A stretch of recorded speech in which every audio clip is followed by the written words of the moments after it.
Les amoureux des modèles réduits et des maquettes sont très nombreux, comme en témoigne le succès du salon qui se tient jusqu'à demain soir à la porte de Versailles. Les petits engins, vous allez le voir, sont de plus en plus réalistes. En voici quelques exemples avec Églantine Dangeois et Sébastien Maloiseau.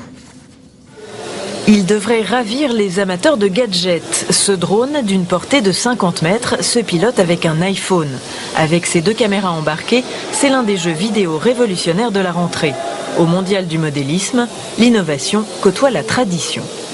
Et regardez avec rien ce qu'on peut faire. On prend une feuille de carton, on dessine, on découpe, on peint, on colle.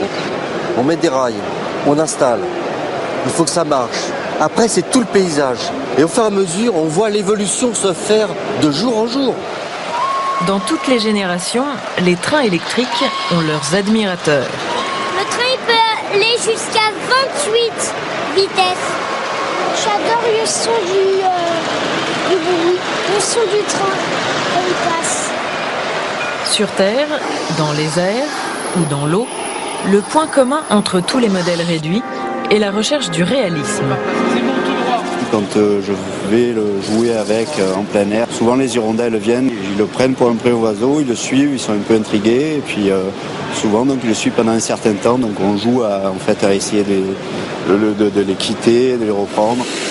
Comme des grandes, ces voitures au 1/10 sont en pleine course de drift, un sport venu du Japon. Là, le but, c'est de glisser le plus possible, de prendre tous les virages en glissade, en contre-braquage, et que ce soit le plus joli, le plus fluide possible. Même si les fans de modélisme prennent leur passion très au sérieux, le but ici est surtout de s'amuser.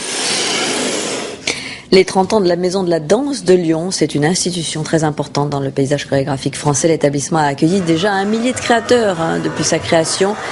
Et pour l'occasion, un grand pique-nique chorégraphie était organisé au Parc Gerland. C'est Guy Darmet qui dirige la Maison de la Danse. Il sera remplacé en 2012 par Dominique Hervieux qui dirige actuellement le théâtre de Chaillot.